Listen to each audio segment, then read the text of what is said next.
bem-vindo à Escola dos Gideões. Vamos ter nossa aula de hoje sobre a pregação da Palavra de Deus. Nós estamos dando um sobrevoo pelos livros da Bíblia. Estamos chegando já no finalzinho do Novo Testamento e estaremos conversando sobre as cartas gerais. Quem escreveu estas cartas? Com que finalidade? Quantas são as cartas gerais? Por que elas são chamadas gerais ou católicas? Que nome é este e o que isto significa? É o que nós vamos ver na nossa aula de hoje. Esteja aí com papel, lápis ou caneta, a sua Bíblia e, é claro, o livro da Escola dos Gideões.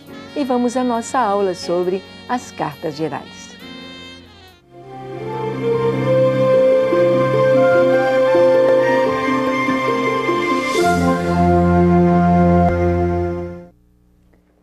Muito bem, nós temos no Novo Testamento os 4 primeiros livros que são os Evangelhos. Os 3 Evangelhos sinóticos, Mateus, Marcos e Lucas. Nós temos o Evangelho de João, que tem um propósito bem distinto dos sinóticos. Nós temos um livro histórico, que é o livro de Atos. Temos as epístolas. Dentro das epístolas, nós temos as cartas do apóstolo Paulo, chamadas cartas paulinas. São 13 as cartas paulinas e nós vamos estudar hoje as cartas gerais, outros autores que não o apóstolo Paulo. As cartas gerais são as cartas aos Hebreus, a carta de Tiago, 1ª e 2ª Pedro, 1º, 2º e 3º João e a pequenina carta de Judas. Estas cartas, 1, 2, 4, 7, 8. 8 cartas gerais. Elas também são chamadas católicas ou universais, porque a distinção dela para as cartas paulinas é que Paulo escreve as suas cartas com um destinatário bem definido. Paulo escreve aos romanos, ele escreve à igreja de Corinto, aos filipenses, as suas cartas pastorais diretamente para Timóteo, para Tito, para Filemon. As cartas têm uma amplitude espiritual muito grande, mas tiveram destinatários bem definidos. As cartas gerais, os seus destinatários são todos nós, a Igreja do Senhor, o povo do Senhor. E é o que nós vamos ver. Vamos começar com o estudo da carta aos Hebreus. Bem, o título já nos diz que ela foi escrita aos Hebreus, ao povo de Israel. Seu autor é desconhecido. O tema, o sacerdócio de Cristo, e ela data de cerca de 68 depois de Cristo. Ela foi escrita aos Hebreus e nós temos algo muito importante aqui. Se você quer evangelizar uma pessoa que conhece a palavra de Deus, um judeu, ele precisa ler o Evangelho de Mateus, que foi escrito para os judeus, e ele precisa ler a carta aos Hebreus. Foi escrita para o povo de Israel, exatamente trazendo a conotação de quem é Jesus. Mas o escritor de Hebreus, ele não assinou a carta. O estilo parece muito do apóstolo Paulo, tem todo o jeitinho de Paulo, mas Paulo assinou a todas as suas cartas e a carta aos Hebreus não foi assinada. Por isso deixamos o seu autor como desconhecido. Na carta aos Hebreus nós vamos ver que ele mostra o sacerdócio de Cristo. O sacerdócio dentro do judaísmo, o sacerdote tinha de ser descendente da tribo de Levi, e dentro da tribo de Levi ele tinha de ser da família de Arão, de um dos filhos de Arão. E nós vamos ver o sacerdócio de Cristo, ele é mais elevado do que o sacerdócio de Arão. É um sacerdócio eterno, é segundo a ordem de Melquisedeque. O conteúdo desta carta aos Hebreus nos traz a preeminência de Cristo. Vamos ver. Ele traz a exortação aos hebreus que confessavam Jesus como Messias e vacilavam na sua atitude. A exortação é guardar firme o fundamento da fé. É prosseguir para o que é perfeito, de acordo com o capítulo 6, o versículo 1.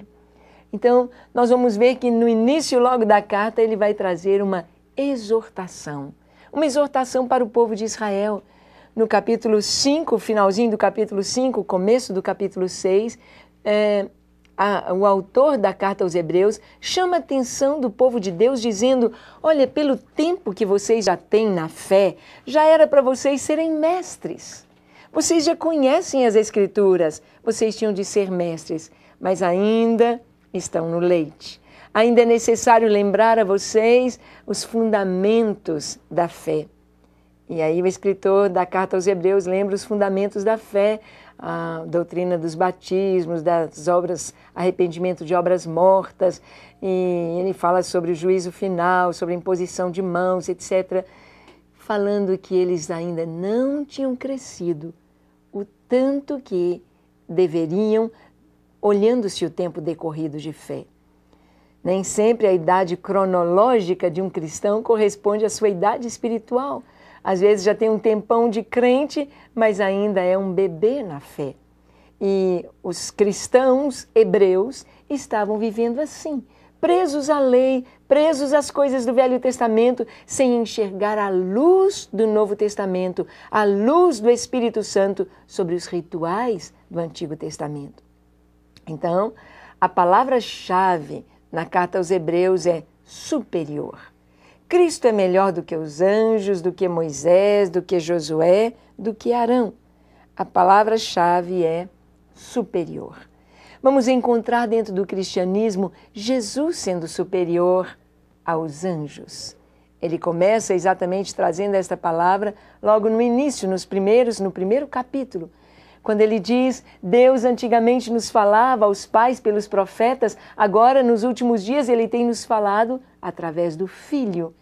E ele então vai dizer que Jesus, ele fala assim, a qual dos anjos jamais ele disse, tu és o meu filho, eu hoje te gerei. Porque a mentalidade, tanto do judeu quanto da maioria das pessoas, é que o anjo esteja numa posição tão superior, que ele estaria mediando diante de Deus os homens. Mas Jesus é esse mediador entre Deus e os homens. Jesus é superior aos anjos, porque a palavra de Deus mencionada com relação a Jesus é que ele é o Filho de Deus, é que ele é Deus. Ele é superior a Moisés, está acima de Moisés. Moisés trouxe a lei, Moisés trouxe a bênção do maná, mas Jesus disse, aqui está quem é maior do que Moisés. Aqui está, eu sou o pão vivo que desceu dos céus. Vossos pais comeram o maná no deserto e morreram. Mas quem de mim se alimentar, por mim viverá. Jesus é maior que Moisés, maior que Josué. Josué levou o povo para a terra prometida, os conduziu à terra prometida, mas Jesus é maior que Josué, porque a terra que mana leite e mel, verdadeira, para a qual ele nos conduz, é a cidade do firme fundamento de Deus, a Jerusalém celestial, onde as incontáveis hostes de anjos diante do Senhor servindo, onde haveremos de viver eternamente. É uma conquista bem maior que a de Josué.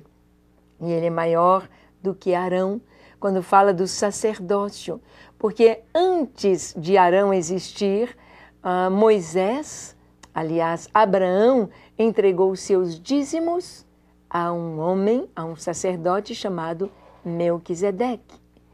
E Jesus, de acordo com as palavras proféticas, ele é sumo sacerdote segundo a ordem de Melquisedeque e não segundo a ordem de Arão. Em Arão, os sacerdotes morriam e tinham de se purificar com sangue de bodes, de carneiros. Mas Jesus é santo, eternamente santo. E ele é sacerdote acima dos sacerdotes araônicos ou descendentes de Arão. Jesus não ofereceu um sacrifício de sangue de bodes ou de ovelhas, mas o seu próprio sangue. Ele é o sacerdote e ele é a oferta. Jesus é superior à antiga aliança, porque a nova aliança é melhor do que a aliança mosaica. De maneira mais completa do que qualquer outra obra do Novo Testamento, Hebreus revela o atual ministério sumo sacerdotal do Senhor Jesus Cristo. Em Hebreus, na carta aos Hebreus, nós vamos ver que a nova aliança é superior à antiga. A antiga aliança, ela precisava da mediação, do sacrifício de animais, de sangue derramado, sangue sobre o altar. A nova aliança, um só sacrifício de Jesus para sempre. E em Jesus nós tomamos a ceia como um memorial da nova aliança, o pão e o vinho. O pão simbolizando a morte do Senhor e a morte de todos aqueles que o seguem. Quando nós dizemos que somos cristãos, nós estamos dizendo, eu estou pronto a morrer por Cristo. Eu morro por Cristo todo dia. Eu deixo morrer a minha natureza pecaminosa, o meu eu, a minha vontade e assumo a vontade de Deus na minha vida. A nova aliança, então, ela está acima da aliança mosaica. A aliança de Moisés, a lei não conseguiu levar o povo para a terra prometida. É muito significativo isto, que Moisés simbolizava a lei e Josué, cujo nome é Yehoshua ou Yoshua, ou é o mesmo nome, Jesus. Josué, ele leva o povo a conquistar a terra e assenta o povo nas suas possessões, nas suas heranças. Porque Moisés simboliza a lei não consegue levar ninguém para o céu. Josué simboliza a graça, simboliza Jesus. E ele conseguiu atravessar o Jordão e vencer os inimigos. Jesus, então, com a sua nova aliança, é superior a Moisés e à velha aliança. Cristo, como pessoa, é superior a todas as outras pessoas. E ele mostra também a preeminência e a finalidade do sacerdócio de Cristo, capítulo 5 até o 10, a vida da fé e a conclusão. Então temos aqui um detalhe, uma divisão da carta aos Hebreus. Primeiro, do capítulo 1 até o capítulo 4, a carta aos Hebreus mostra Cristo como pessoa, ele sendo superior a todas as outras pessoas. Ele mostra Jesus como um homem perfeito, acima dos anjos, acima de todas as coisas, este homem perfeito. Na segunda parte, a partir do capítulo 4, ele vai mostrar até o capítulo 10 a preeminência e a finalidade do sacerdócio de Cristo. Nós temos aqui um lindo capítulo, capítulo 7 da carta aos Hebreus, explicando o sacerdócio segundo a ordem de Melquisedeque. Ele fala sobre Melquisedeque dizendo que ele não tinha genealogia, nem número de dias, a Bíblia não fala quanto tempo ele viveu, de quem ele era filho, é um personagem totalmente diferente. E acima de Abraão, porque Abraão entrega a ele os dízimos e Abraão recebe de Melquisedeque pão e vinho, simbolizando o que iria acontecer no Novo Testamento, em Jesus, a ceia sendo consagrada como um memorial para lembrar a obra do Senhor Jesus. Então, nós vemos que Cristo é superior a todas as pessoas, a preeminência e a finalidade do sacerdócio, a vida pela fé. Nós vamos ver na carta aos Hebreus, no capítulo 11, um mais lindo capítulo sobre a fé. E ele começa trazendo uma definição de fé. Ora, a fé é o firme fundamento das coisas que se esperam e a prova das coisas que não se veem. E ele então vai descrevendo o que pela fé os antepassados fizeram e ele mostra a fé de uma maneira tão maravilhosa como um caminho para se ter e conhecer os tesouros de Deus. Vamos então para as outras cartas. As 7 cartas, Tiago, 1ª e 2ª Pedro, a 1ª, a 2ª e a 3ª carta de João e a pequena carta de Judas, têm sido reconhecidas desde o IV século como as epístolas católicas ou gerais. Este título refere-se ao fato de que elas não são dirigidas a igrejas ou indivíduos em particular, mas a um círculo mais amplo de pessoas ou à igreja como um todo.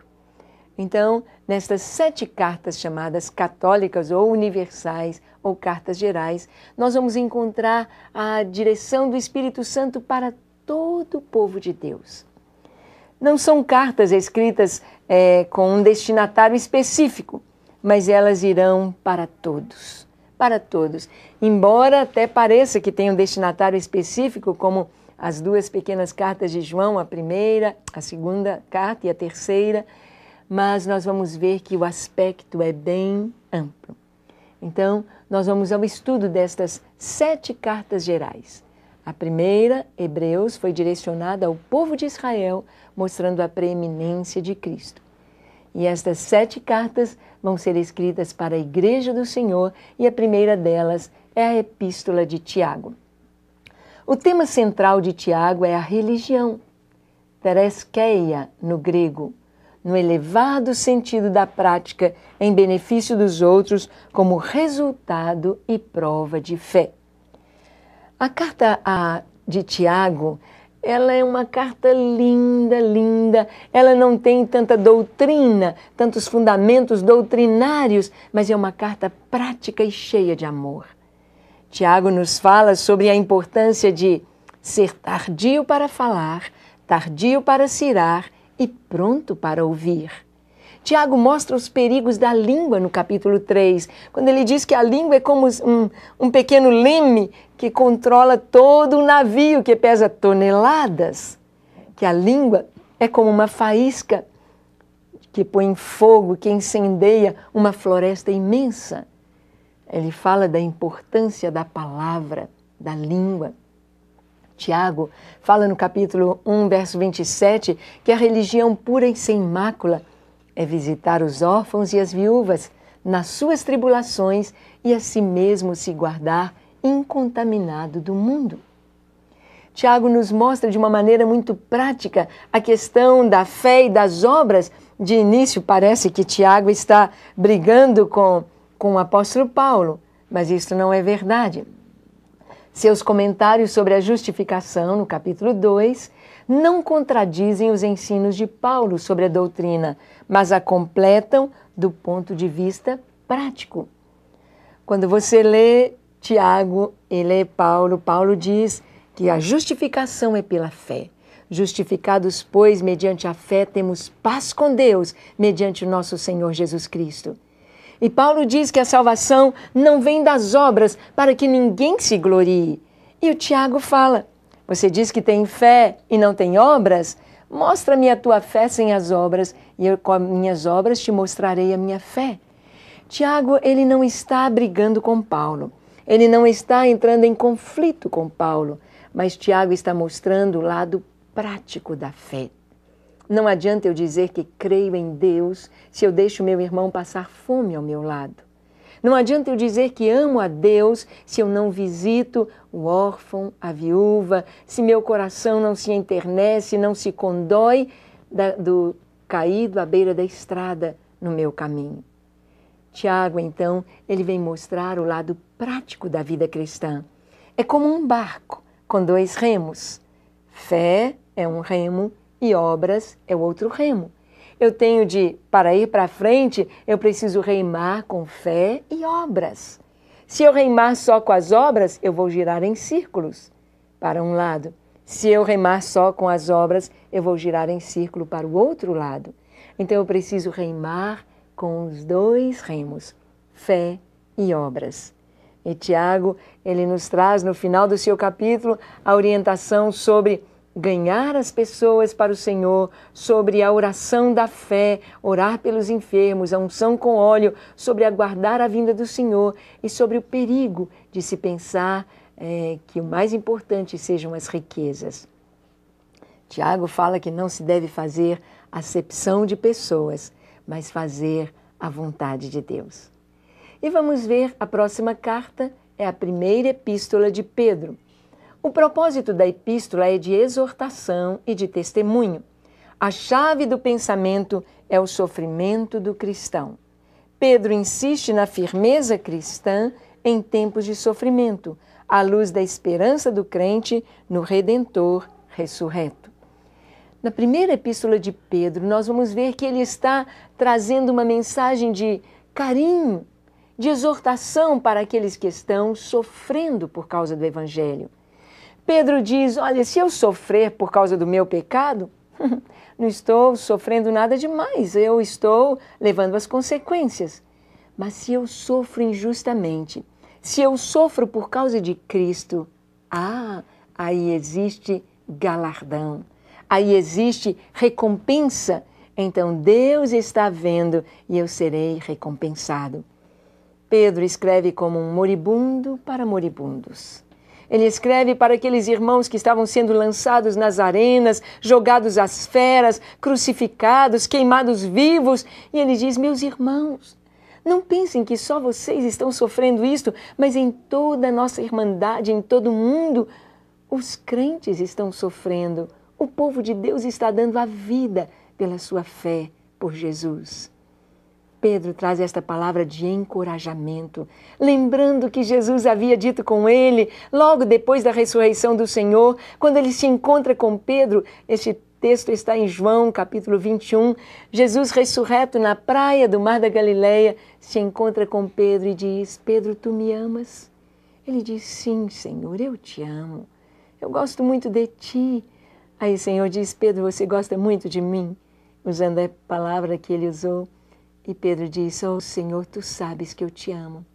E Jesus pergunta pela terceira vez: Pedro, tu me amas mais do que estes outros? E ele diz: Senhor, tu sabes todas as coisas. Tu sabes que eu te amo. E Jesus recomenda para ele: apacenta as minhas ovelhas, apacenta os meus cordeiros, apacenta o meu rebanho. E Jesus, quando ele preparou Pedro, quando Pedro ia negá-lo, ele disse: Pedro, Simão, Simão, Satanás pediu-me para ajoelhar-te como trigo, mas eu roguei por ti, para que a tua fé não desfaleça.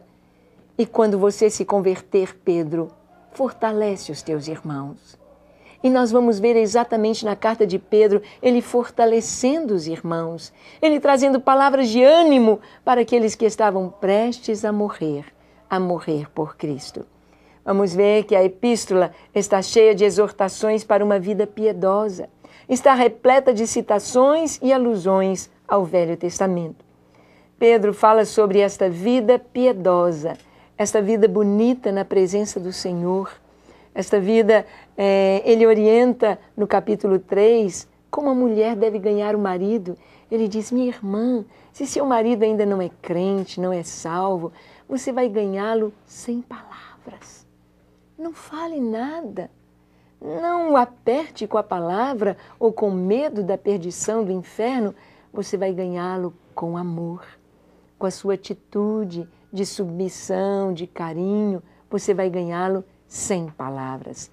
Ele fala para os homens que os homens, se eles não forem cheios de amor pela sua esposa, a sua oração não sobe aos céus. A sua oração não será ouvida. Então Pedro nos traz estas orientações para uma vida piedosa.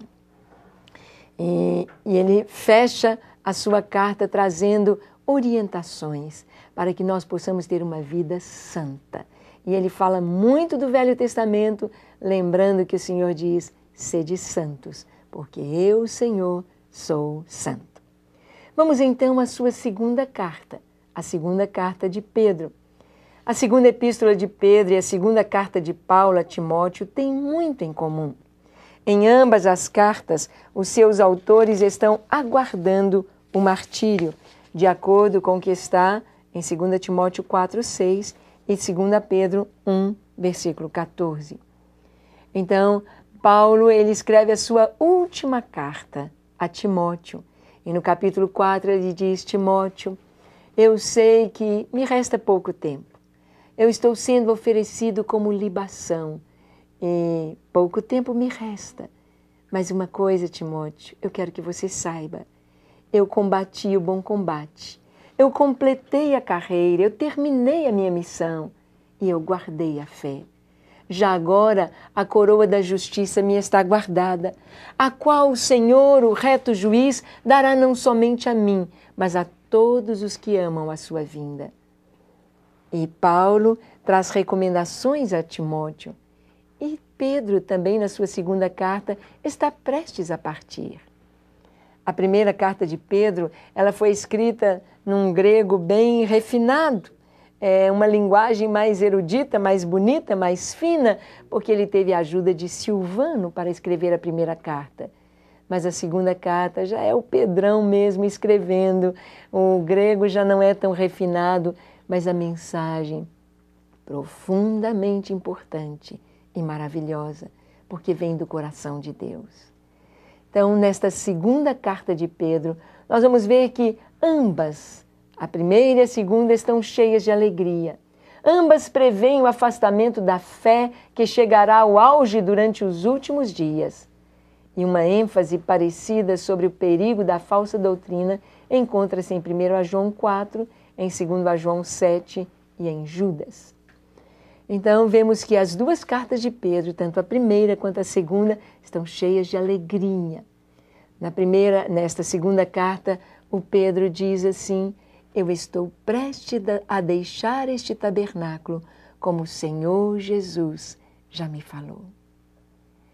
É tão lindo perceber que a morte para o crente não tem aquela conotação de sofrimento, de incerteza, mas chegar na linha de chegada, alcançar, completar a carreira e saber que os nossos dias pertencem ao Senhor. Pedro tinha esta segurança. Ele sabia que o tempo que ele tinha aqui para viver era Deus quem lhe dava. Pedro sabia que ele não precisava se preocupar, ele tinha de apenas confortar os irmãos e alertá-los sobre os perigos daquilo que eles iriam passar. Nós vemos aqui na segunda carta que ele fala sobre o afastamento da fé, que iria chegar ao auge nos últimos dias.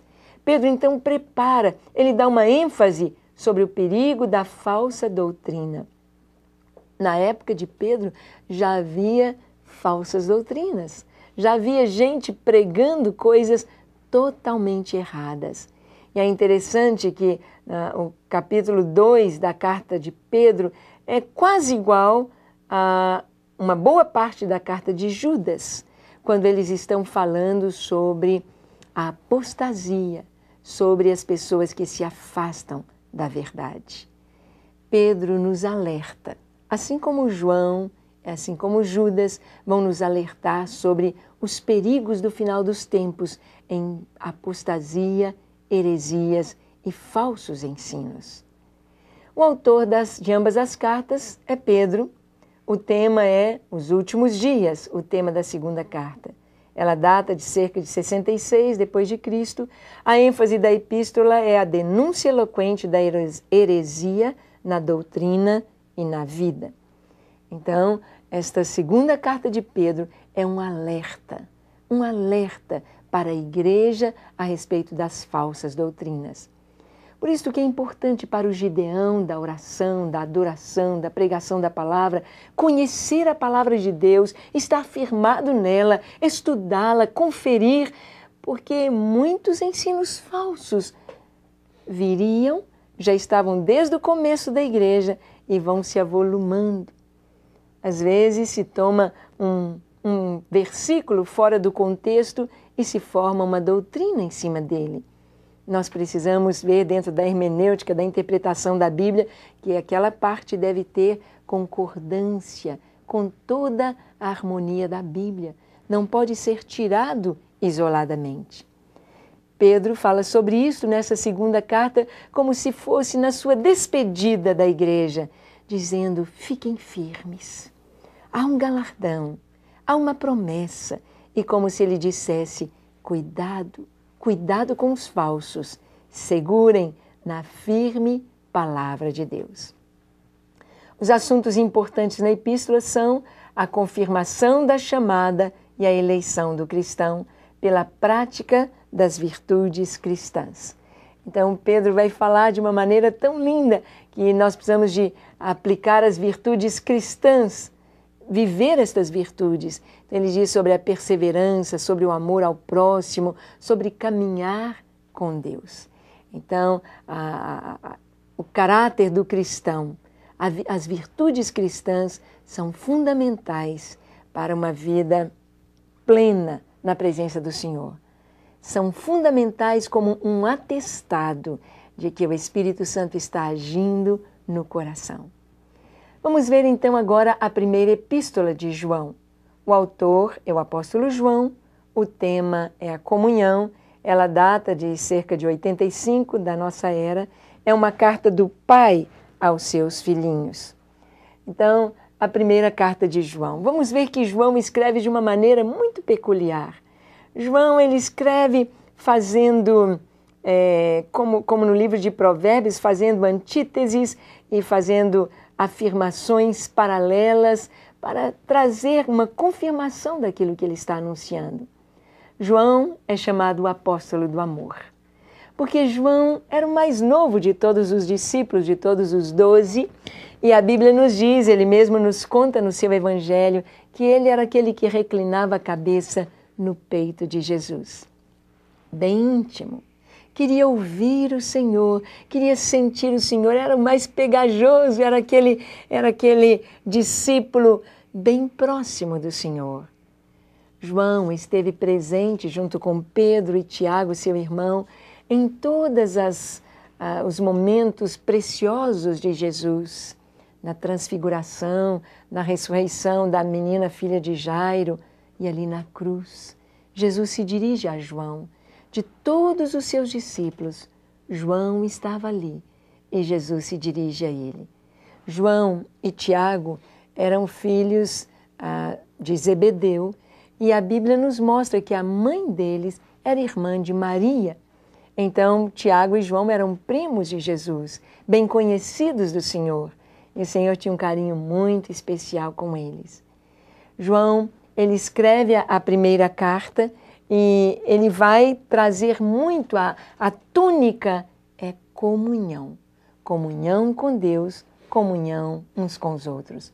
E os temas dele vamos ver do capítulo 1 até o capítulo 2, ele vai falar dos filhinhos e a comunhão. Capítulo 2, ele vai falar dos filhinhos e seus inimigos. É muito lindo como João trata as pessoas a quem ele dirige a carta, como ele trata os crentes. Ele trata como um pai. João, apesar de ter sido o discípulo mais novo, foi o que morreu mais velho e foi o único que não morreu por martírio. Ele morre de morte natural, já bem velhinho, com mais de 90 anos.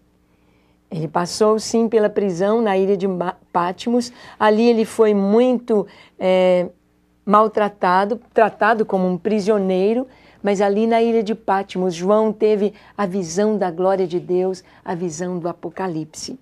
E ao escrever esta primeira carta, João tem o propósito exatamente de fortalecer os irmãos.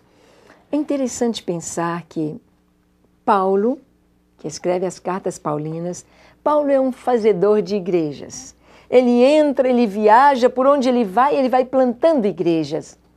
E a profissão de Paulo era fazer tendas. E ele é um fazedor de tendas. Pedro era um pescador.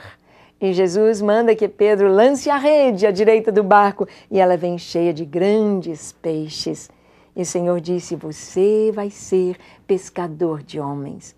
No primeiro sermão que Pedro pregou, ele pescou quase 3.000.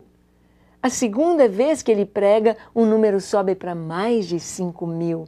Ele é um pescador de homens. Ele é um evangelista, um grande evangelista. E João, quando Jesus o chamou, a Bíblia diz que ele estava consertando as redes. Consertando as redes, fechando os buracos para que os peixes não fossem embora. Nós vamos ver que João, a tarefa dele, o trabalho dele nas suas cartas é exatamente fechar os buracos, para que os irmãos permaneçam firmes na comunhão. Então, na divisão da carta, primeiro nós vamos ter a comunhão dos filhinhos, a comunhão uns com os outros, e vamos ver no capítulo 3 os filhinhos contrastados com os filhos de Satanás. Ele faz este paralelo. Capítulo 4, os filhinhos e os falsos mestres. Capítulos 4, 7 até o 5, os filhinhos confortados e advertidos. E no capítulo 5, finalzinho, a conclusão do livro. Então vamos ver aqui a partir do versículo 3, João começa a contrastar os filhos de Deus e os filhos do diabo. E João traz algo muito forte para mostrar o verdadeiro cristão como sendo aquela pessoa que ama. Ele diz que quem diz que ama a Deus, mas não ama seu irmão, não sabe nada, é mentiroso. Porque se ele diz que ama a Deus a quem não vê, como que ele vai amar realmente se ele não está amando ao irmão a quem ele está vendo? João fala do amor, do amor, do amor, do amor. Nós vamos ver muito as palavras amor, verdade, graça e mundo nas cartas de João. Ele traz o amor, a veracidade do amor, o poder do amor na comunhão. Crescimento espiritual significa amor. Vida abundante significa amor. Diferença do crente com o mundo significa amor. E João conforta os crentes e adverte. Adverte a respeito das coisas erradas, a respeito do anticristo, do espírito que age no mundo contrário a Jesus. Então, esta é a primeira carta de João. Vamos ver a segunda carta do apóstolo João. É pequenina a segunda epístola de João. Por causa de sua saudação, esta carta tem causado muita discussão. A saudação diz: o presbítero, a senhora eleita e aos seus filhos, a quem eu amo na verdade. João escreve apenas um capítulo. Ele diz: o presbítero, a senhora eleita e aos seus filhos, a quem eu amo na verdade. Fica-se dividido na opinião com relação a quem é esta senhora eleita. Muitos dizem: esta senhora eleita é a igreja. Ele está fazendo aqui uma metáfora, ele está fazendo aqui uma comparação. E outros dizem: não, esta senhora eleita é uma senhora mesmo, é uma irmã, porque muitas irmãs tinham igrejas em suas casas. Igrejas como grandes células com reuniões todos os dias, e oração, e cântico, e estudo da palavra. E muitos dizem: não, ele está escrevendo para uma irmã. Mas nós sabemos que toda a palavra de Deus, ela tem o seu benefício espiritual, individual para cada um de nós e a sua mensagem para a igreja como um todo. Então, nós vamos ver que alguns defendem que a expressão a senhora eleita personifica uma das igrejas do primeiro século. Outros acham que se refere a uma senhora cristã muito importante que o apóstolo João conhecia. Fica dividido então, mas não importa, porque o que importa é a mensagem que está nesta pequenina carta. Mensagem de amor, mensagem de verdade, mensagem de comunhão. Vamos ver então o que esta carta está nos dizendo. O autor é o apóstolo João e o tema é o mandamento de Cristo. Ela data de cerca de 85 da nossa era. João mostra que a nova lei de Cristo é o amor divino, no verso 5, conforme a operação do Espírito Santo no coração renovado. Romanos 5:5, Hebreus 10:16. João, ele vai falar o tempo todo sobre o novo mandamento. Na lei, no Velho Testamento, o mandamento do Senhor era o amor. O Shema de Israel, em Deuteronômio capítulo 6, de 4-9, ele diz: ouve, ó Israel, o Senhor nosso Deus é o único Senhor. Amarás, pois, o Senhor teu Deus de todo o teu coração, de toda a tua alma e de todas as tuas forças. E estas palavras que hoje te ordeno, tu as inculcarás a teus filhos, e delas falarás, andando pelo caminho, assentando-se em tua casa, e ao deitar-te, e ao levantar-te, e as colocarás por sinal nas tuas mãos, e como frontal entre os teus olhos, e as escreverás na tua casa, nos umbrais das tuas portas. O Shema nos mostra isso, que Shema é uma palavra que significa, palavra hebraica que quer dizer ouve. É a primeira parte do versículo. Ouve, ó Israel, ouve. A vontade de Deus é amor. Na primeira carta de João, no capítulo 4, versículo 8, ele revela a essência de Deus. Ele diz: porque Deus é amor. Deus é amor. Ouve, ó Israel, amarás ao Senhor teu Deus. E a lei dizia, e amarás ao teu próximo como a ti mesmo. Ou seja, o que eu quero receber, eu devo fazer. O que eu não quero receber, eu não devo fazer. Era a lei áurea, a lei do Velho Testamento. Mas a nova lei em Jesus, a lei do amor, é um novo mandamento. E o novo mandamento é que nós nos amemos uns aos outros, não como eu amo a mim mesmo, mas como Jesus nos amou. Jesus nos amou a ponto de dar a sua vida por nós. Jesus nos amou a ponto de ir à cruz por nós. E João lembra este novo mandamento. Nesta carta e em todas as 3 cartas ele diz: a lei de Moisés exige amor, mas a lei de Cristo é amor. É a lei escrita no coração sob a nova aliança. Em outras palavras, o que João quer dizer é que ser cristão é amar. Ser cristão é demonstrar amor uns pelos outros. Ser cristão é deixar o amor de Deus fluir em nós e através de nós. E João sabe e passa esta verdade para a igreja, mostrando que na antiga lei, a lei exigia o amor. A lei mandava que nós devêssemos amar. Mas na lei de Cristo, a nova lei, esta lei, ela é o amor. O Senhor disse, que Ele é amor. Ele diz, ninguém tem maior amor do que este, de dar a alguém a sua vida por alguém. Alguém poderia dar a vida pelos seus amigos, mas Ele deu a vida pelos que não o queriam, pelos seus próprios inimigos. É este amor que nos leva a vencer as barreiras da vida. É este amor. Conta-se que um dos nossos irmãos ali na China foi preso e estava sendo torturado, espancado de maneira muito terrível por um guarda chinês, é claro. E aquele homem debochava do nosso irmão ali no chão, ensanguentado, machucado, cheio de hematomas, e dizia, onde está o teu Deus? Olha, se seu Deus existe, Ele está vendo o que eu estou fazendo com você. Manda que seu Deus venha me destrua. Vamos, quero ver o seu Deus. E batia naquele homem dizendo, seu Deus não existe, seu Deus não é de nada. Eu faço com você o que eu quiser. Mostra um milagre do seu Deus. Manda Ele mostrar um milagre dele. E aquele irmão nosso, ensanguentado, machucado, com muito esforço, ele disse para aquele homem, aquele soldado, você está vendo um milagre do meu Deus. Ele disse, que milagre? Eu chuto você, eu bato em você, eu arranco sangue em você, eu posso matar você agora. Que milagre que seu Deus está me mostrando. E ele disse, você está me maltratando, me judiando de mim, me ferindo, e eu posso olhar para você e dizer que eu te amo. Eu te amo. Esse é o maior milagre do cristianismo, este é o maior milagre que Jesus veio trazer e nos ensinar.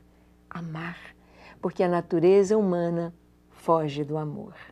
Não vive o verdadeiro amor, é egoísta, quer um amor para si, para ser feliz, mas o verdadeiro amor, ele se dá, é o amor ágape. E este amor está lá na 2ª carta de João. A 3ª epístola de João é endereçada a Gaio. João repreende Diótrefes, que está usurpando a liderança de uma das igrejas do Senhor. É uma carta pequenina e ele dirige a um homem chamado Gaio, um irmão nosso chamado Gaio. E ele valoriza Gaio e ele diz que bênção, e ele fala a respeito de um homem que está fazendo um trabalho muito errado na igreja, chamado Diótrefes.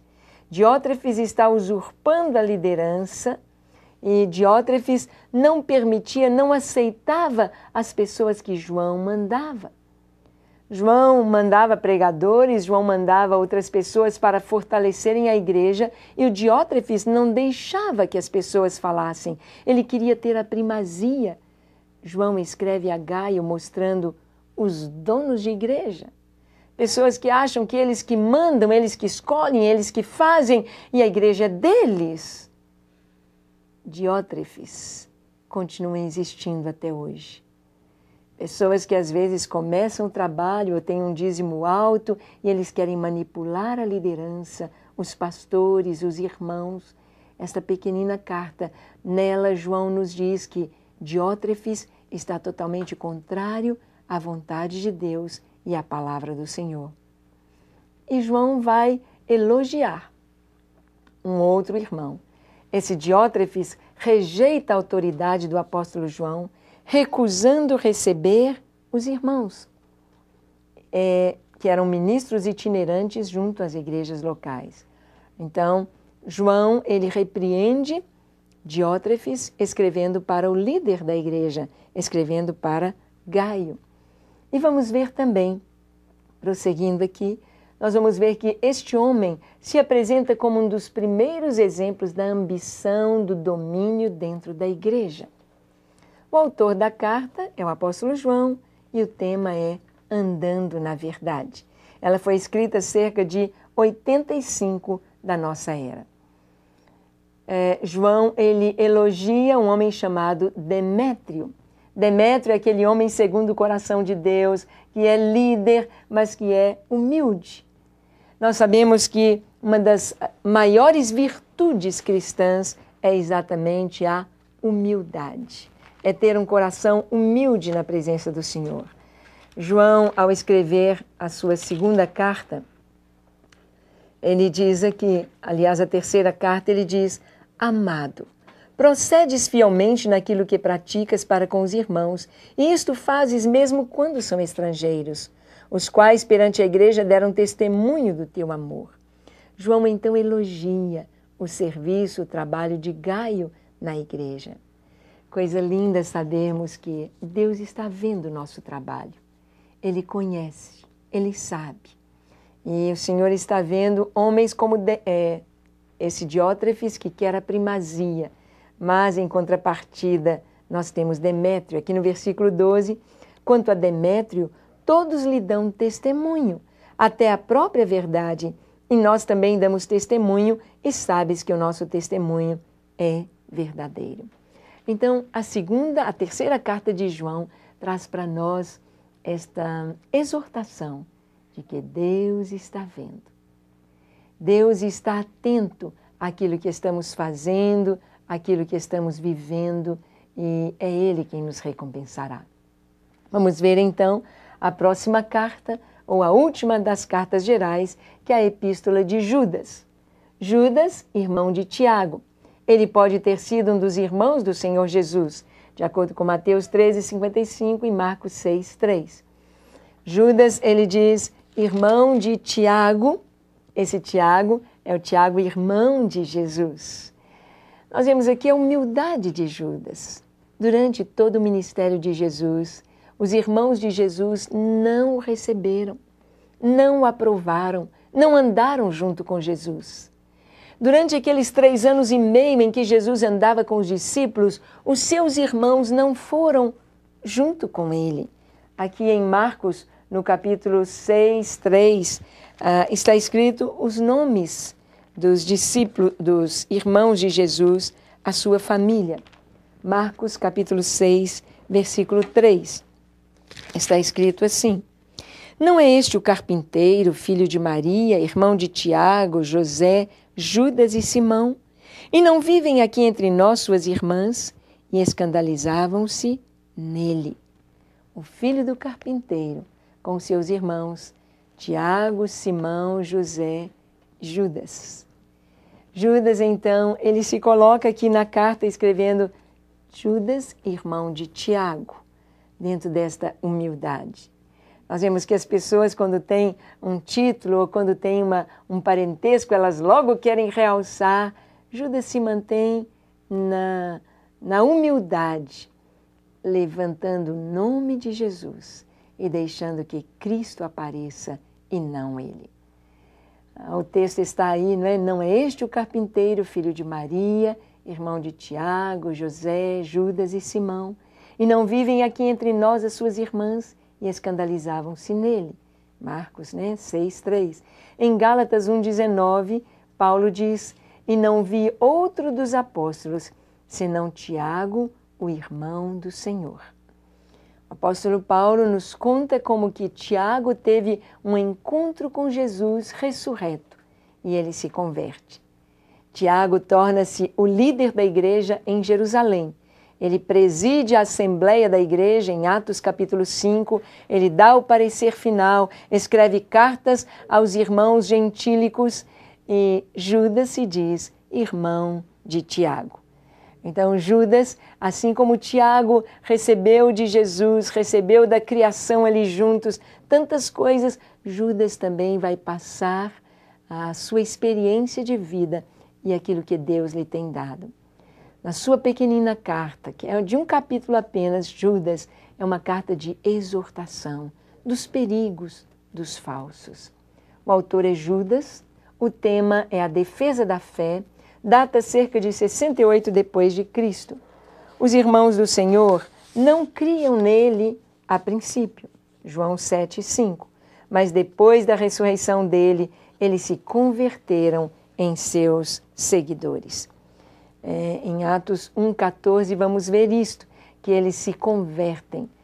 Eu imagino Jesus sendo crucificado, o coração apertado dos irmãos de Jesus, mas ele ressurreto se encontra com eles. Naqueles 40 dias que Jesus aparece a várias pessoas, ele aparece aos seus irmãos e eles se convertem.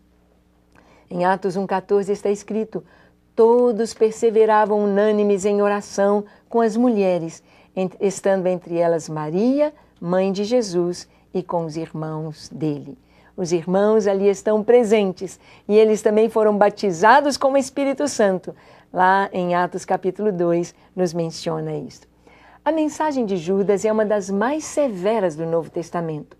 Foi ocasionada pela apostasia da igreja primitiva. Eram tão ameaçadoras as heresias que o Espírito Santo levou Judas a escrever esta carta de advertência. Então, vamos ver que a carta de Judas, ela traz advertência. Advertência sobre seguir Jesus dentro do que havia sido revelado, sobre evitar os falsos ensinos, a falsa doutrina. Então, a mensagem de Judas é a mais forte. Eram tão ameaçadoras estas heresias que levou Judas a escrever esta carta. Judas insiste na defesa da fé cristã.